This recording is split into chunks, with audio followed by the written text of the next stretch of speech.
Okay, so we'll get started here. Happy Earth Day, everyone. Welcome to our webinar on EQIP Advanced Payments. So everyone knows, this meeting is being recorded to use as a tool later.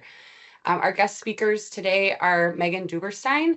She's an EQIP program manager at the Natural Resource Conservation Service, or the NRCS. And we will also hear from two farmer panelists, Paul Maggio with Starry Nights Farm in Burlington, Wisconsin, as well as Mike Taddy. His farm is in Reedsville, Wisconsin. I will be facilitating today's discussion. I am Kelsey Wallish with Glacierland RC&D. We are a nonprofit working across eastern Wisconsin. Our goals are to assure the quality of the natural resource base for future generations. We provide area citizens with attractive, healthy, and satisfying place to live, work, and play, and thereby improving the standard of living for area residents. This is our first of two webinars funded by Go Farm Connect of Renewing the Countryside. We will be answering questions at the end of the presentations and we'll stay as long as we need to do so. Please put any questions in the chat or just raise your hand or unmute yourself at the end. So now I'm going to turn it over to and introduce Megan Duberstein from the Natural Resource Conservation Service. Take it away, Megan. Thank you. All right, bring my slides back up. Hi, everyone. As I was introduced, I'm Megan Duberstein. I am the Environmental Quality Incentives Program, or EQIP, coordinator for Wisconsin NRCS. So I work out of our state office and I help work with our field staff so they know all the policy rules regarding EQIP. And part of that includes the advanced payment options. So I just wanted to start with what exactly is an advance payment. So this is where you can request to get 50% of the contract practice payment upfront. Normally, EQIP payments are done kind of like a reimbursement where the payment is made after the practice is installed. So if you use an advance payment, you can get 50% ahead of time to help with those installation costs. The funds that we would use for these advanced payments, they are meant to be used to purchase materials or services that would be needed to put in those practices. You can get the advanced payment for as many practices on your contract as you want. They can be at different times and all that kind of things. These also only apply to folks with EQIP contracts. They will not be eligible in CSP at this point, and they are specifically meant for historically underserved participants, which I will define in just a second here. So historically underserved includes all four of these categories. Beginning farmer, anyone that's had less than 10 consecutive years of farming or no farming experience. Socially disadvantaged farmer or rancher, so that would include American Indians, Alaskan Natives, Asian, Black or African American, Native Hawaiians, or other Pacific Islanders, and Hispanics. We also have HU status for the veteran farmers, so folks that have recently been in the armed forces within the last 10 years and have not operated a farm or ranch for more than 10 consecutive years. And the final one would be limited resource farmers. So this is a household that has the income level at or below the national poverty level. This tool that is on this slide, that's linked here, and I will post the PDF of this so everyone has it as well. That's just a quick tool. It asks you 3 questions to determine if you meet the limited resource category or not. So just a general outline of the steps for advance payments. We're looking at, you need to notify NRCS that you're interested in that, officially ask for it, verify all the practices that you're looking to get an advance payment on, signing the official form, spending those funds, and then documenting it with NRCS. So it might seem long, but I really broke this out into some very detailed slides for you all. So how and when to apply for the advance payment. You can let us know at any point you are interested in receiving an advance payment. On the application, there is specifically a question that has a check yes or no if you are interested in those advance payments. It doesn't ask for details on which practices you're thinking about. It's just that you are interested in maybe doing that. You can also just verbally tell us. It doesn't have to be marked on the application. You can change your mind about getting one at any point before that payment is received. When you're actually ready to spend those funds, and when I mean when you're ready, you have to be able to spend the funds within 90 days. So sometime in that 90-day window, when you're ready, you will officially request that advance payment for those specific practices with NRCS. And what that means is you will sign a 1245, our practice approval and payment application form. So your signature will be on it, and you will be very aware of when this advance payment would be starting. What is needed to get that advance payment? The practice that you're looking to get the advance payment on does need to have a completed design or implementation requirement. And this is information NRCS will be providing to you in your contract. So for example, if you are looking to get an advance payment on fence, you would have a fence design in your contracting paperwork that outlines where the fence is going, what type of fence is needed, how many strands of wire, what the gates need to look like, and the brace supports. All that information is detailed in that plan. It is your responsibility to make sure you review those designs, to make sure you understand how much of these items you need and what exactly you need, or that you have a contractor that you're working with that can understand that and order the correct things. I mentioned this already, but you need to be ready to purchase the materials or services within 90 days of receiving that advance payment. It's always a good idea to make sure the materials or services are readily available. There have been times where someone's been trying to order livestock pipeline, and for whatever reason, it just wasn't in stock anywhere for quite a while. Those are things to be aware of. Not typically a big issue for us, but something to think about. The other big thing to make sure that is good before getting the advance payment is the direct deposit information that we have on file is current. This happens, there's some mistakes that happen sometimes when folks tell the Farm Service Agency or FSA that they updated their banking information, but they didn't tell us. So you do need to tell FSA and NRCS when it comes to updating that banking information. And that is also going to show up, at least the last four numbers are going to show up on the CPA 1245 form that you would sign. So you can do a quick double check before you sign anything. This is just a quick example of what this form looks like that I've mentioned. So the practice approval and payment application, whatever practices or line items on your contract you're looking to get an advance payment for will show up on here. So in this example, item 1 and item 2 is both for a high tunnel, and an advance payment has been requested for both, and that's why it's indicated as an advance payment there. On the second page, at the bottom in section 4, it'll indicate who is getting the payment, followed by that last 4 digits of the account number and things like that, with the exact amount of what that payment will be.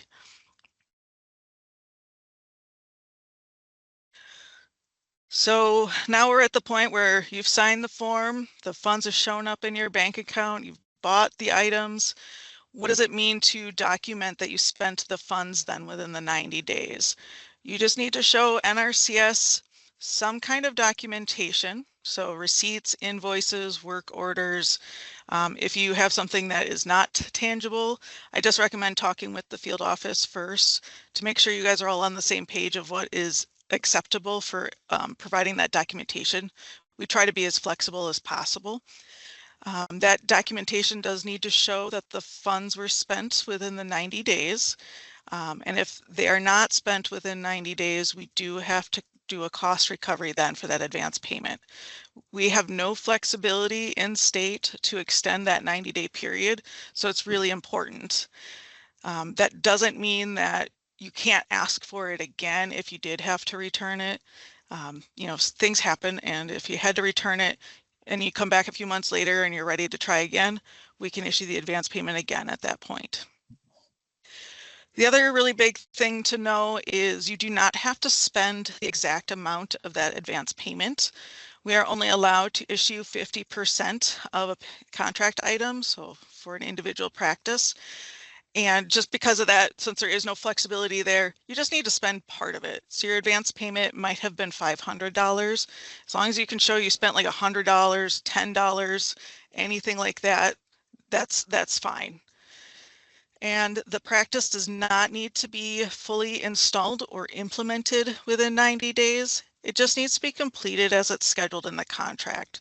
So if you have a fence that you're getting an advance payment for and it's not scheduled to be done until 2027 on the contract documents, and you wanted to get an advance payment and buy the supplies now, you can buy the fencing material now, but then you still need to get that advance payments spent within 90 days.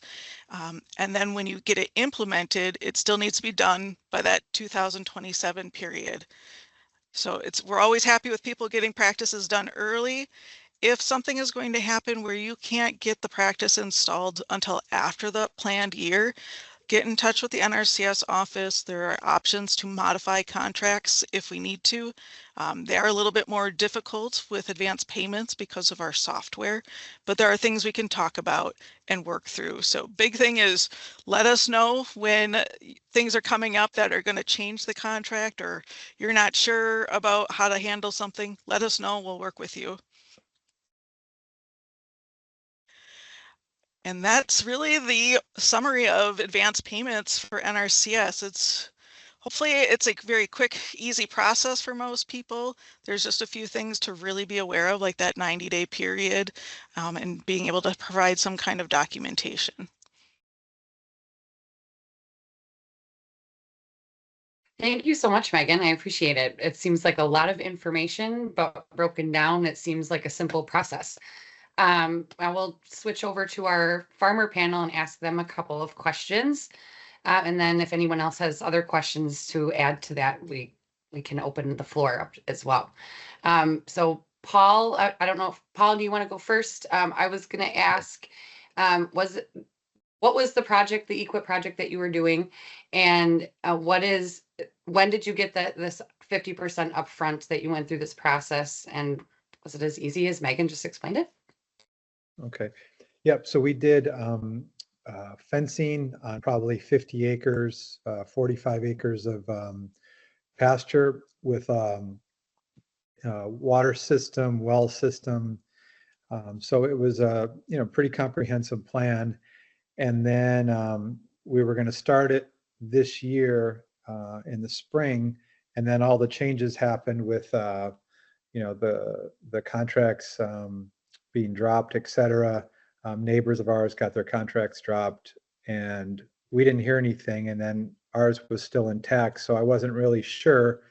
So I was a little bit nervous. I called up our NRCS office and talked to them and said, "Hey, what's going on here?" And they said, "Well, you're still good." I just wasn't very confident at the time. So the first thing we installed was a water system. We drilled a well. That was probably the cheapest thing. I'm like, well, at least if they cancel my contract, I'm just going to be on the hook for all of this. And I just figured I'll take that risk, and we did. And that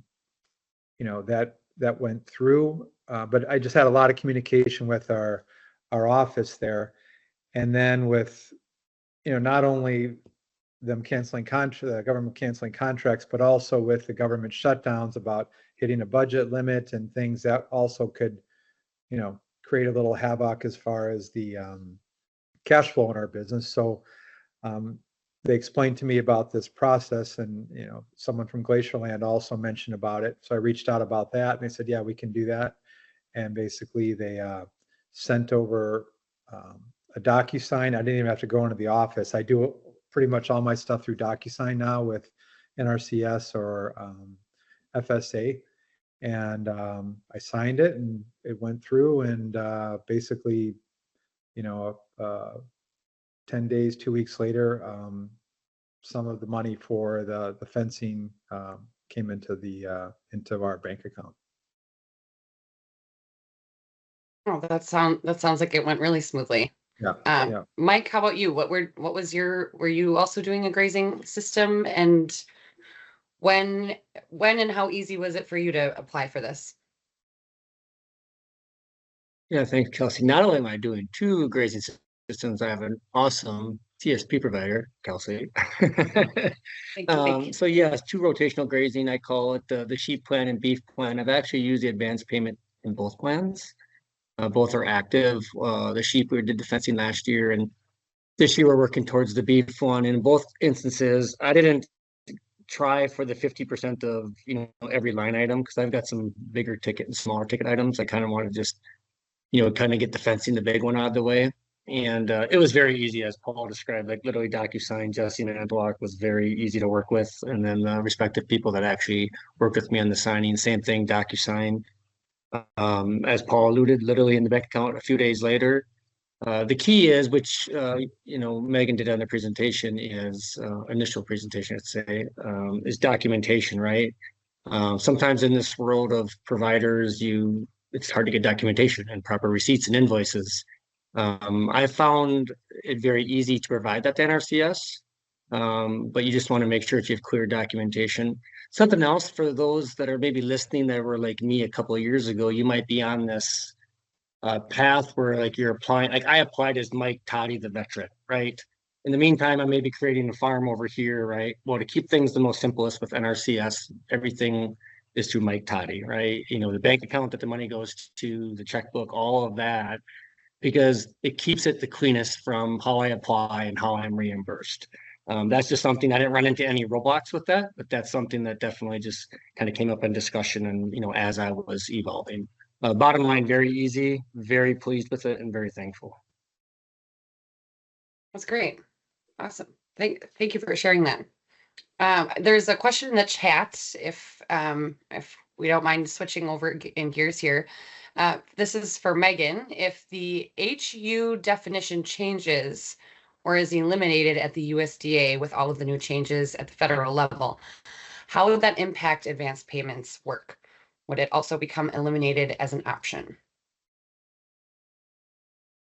Well, I can't even begin to speculate on what may come down the road. I can say these definitions are written into the Farm Bill and the statutes that apply to that, along with the policy on how to do advanced payments. So it's part of our policy and the statutes to offer that. That of course can change at any point. Thank you, Megan. I know there's probably a lot of questions that we all have that you may or may not be able to answer, but that was very clear. Thank you. Does anyone else have questions, either for our farmers or for Megan? If anybody wants to jump in, unmute yourself. There's one in the chat here. Let me open this quickly here. Is the process the same in other states, such as Minnesota? I know I think there's someone from Michigan here as well. Is this across all states, or is this just for Wisconsin? Oh, you're muted, Megan. Yeah, I just noticed that. The process I outlined is the national level process. Wisconsin has not made it more specific. In our state, it is possible other states maybe have some other steps that they've included in this, but this is the basic process that every state should be starting with. It just may have more, I guess, if a state determined it was needed. Thank you, Megan. I see someone's hand, Zuzu's hand is up. Do you want to unmute yourself and ask? Hi, yes, just wanted to inquire, where would I apply in Indiana? You would just work with your local NRCS office. Are you aware of where that is? I believe in Valparaiso. Okay, yeah. Otherwise, I'll post a website in the chat where folks can just go to look up where their closest office is, and you just stop in at the office or call them, or if you email with them regularly, that's how you just need to go in and do that. Okay, I did see somewhere that they were closing local offices. That's why I was really curious also. Yeah, I don't have any more details on that, but the website I post should be keeping things up to date. And I believe there will be processes in place to notify participants if an office does close or move. Thank you.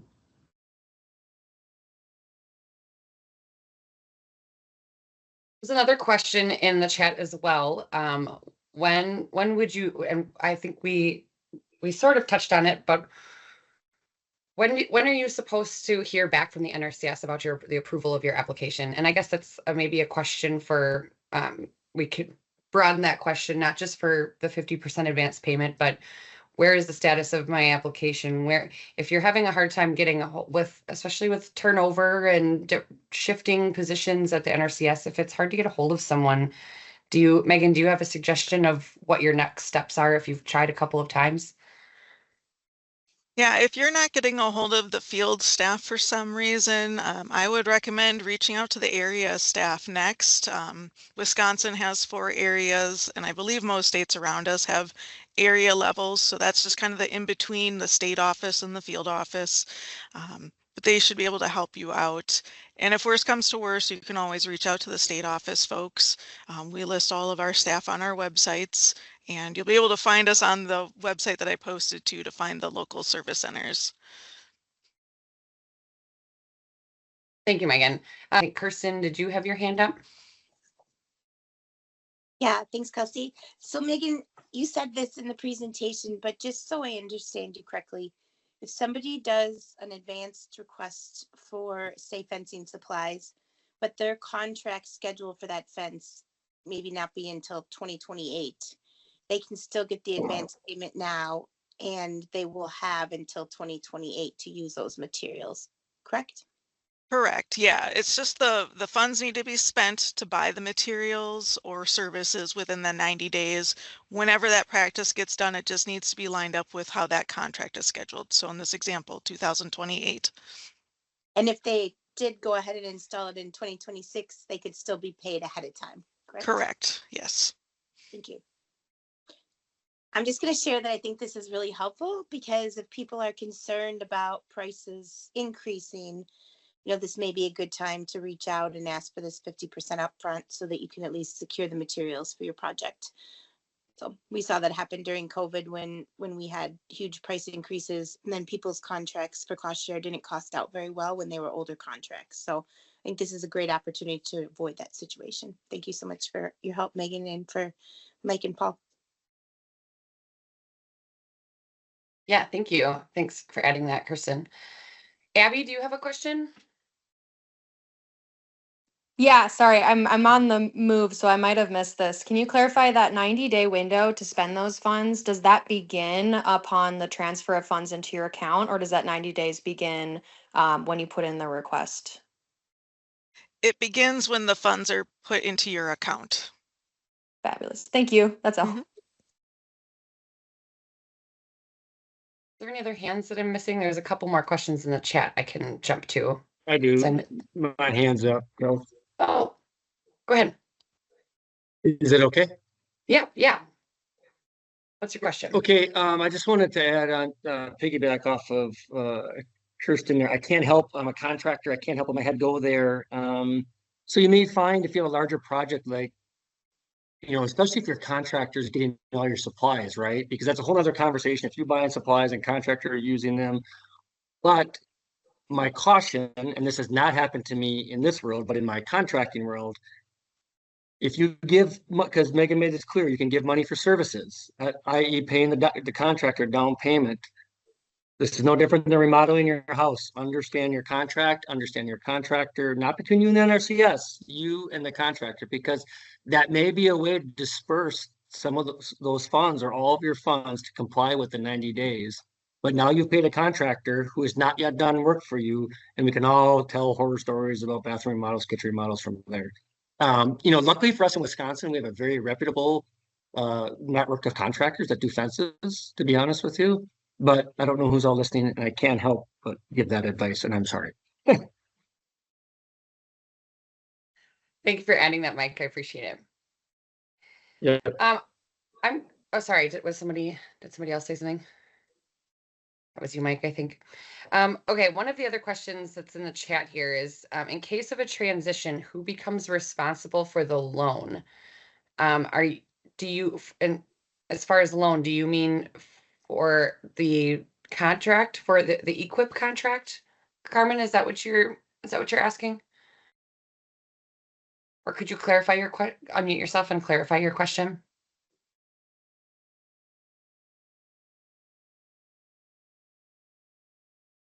She clarified. She said repayment. I'm not sure if she's clear on what the contract. I'm trying to hold the baby.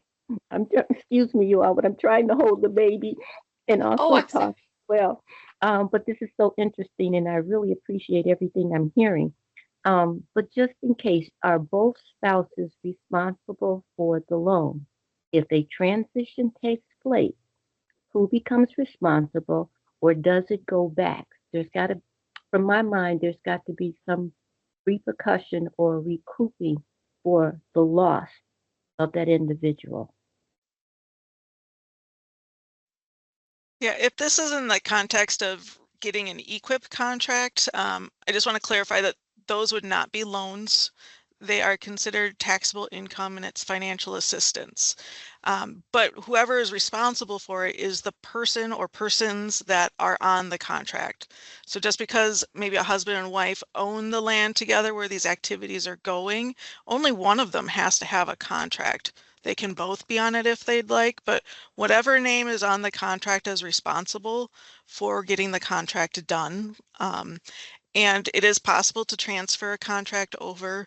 You know, maybe you're a new farmer and you started off as an individual, but now you want to transfer your contract over to a new entity that you made, or you're selling the farm property and a new farmer is going to come in and they're interested in taking over that contract. We can transfer that over to them and then it's their responsibility.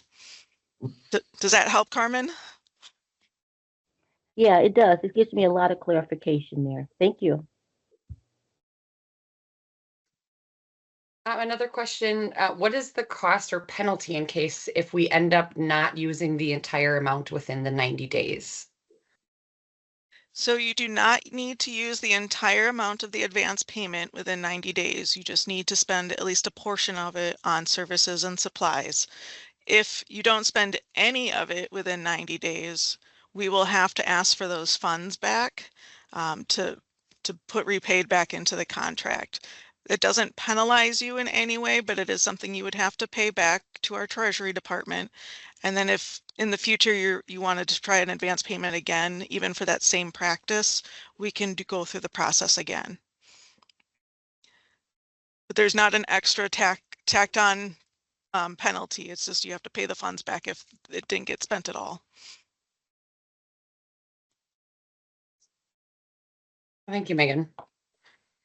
Another question that was asked a little bit earlier, and I didn't answer it right away. I was gonna look at towards when we close up. I'll answer this. We can answer this question in a little bit more detail. But this question asks, I haven't done anything with NRCS or EQIP before. Where do I start? And a second part of that question is, are the no fence or virtual fences a possible option with EQIP funding? I'll jump in here and answer part of this. That the first part with where do you even get started with EQIP? That's actually, I mentioned earlier that this is the first part of 2 virtual events that we're doing. Our second one is going to be answering that question exactly. So I don't want to get too far into that rabbit hole, but Derek, I can certainly work with you and talk with you afterwards if you have more questions about EQIP. And I do believe, Megan, maybe you could answer, but I do believe the virtual fences, they're working on getting that fundable practice. Yeah, it is now. Wisconsin is piloting it. I cannot speak for other states right now if they've been working with that yet or not. Okay. Another question, are advance payments available when EQIP practices are implemented on state or other public lands? EQIP is eligible for farmers who have contracts on public lands for 6 or more years. Yeah, an advance payment is available for any EQIP contract with HU participants on it. So it doesn't matter if that land is privately owned or owned state or public land. As long as you have the lease saying you can put that practice there, you're good to go. Thank you.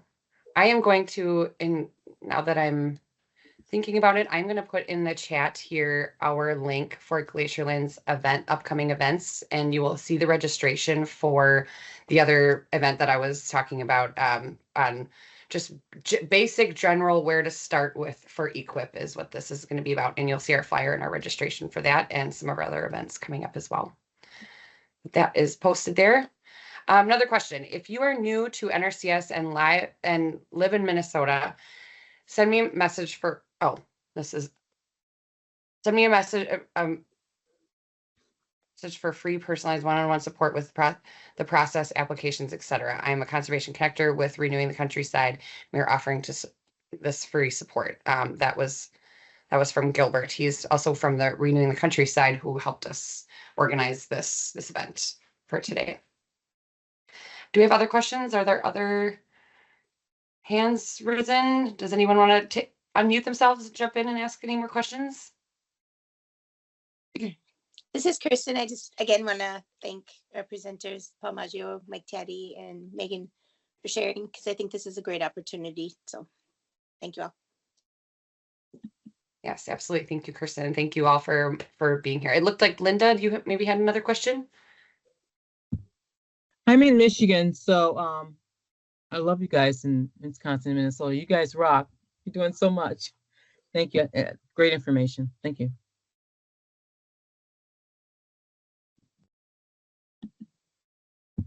Any other last questions? Another thank you in the chat. Yes, thank you very much, Megan and Paul and Mike, for your time today. That was a lot of really, really great information. I know there's lots more. We went through a lot of information, but I think we're pretty clear on how the process all comes together. So I really appreciate everyone's time today. Thank you.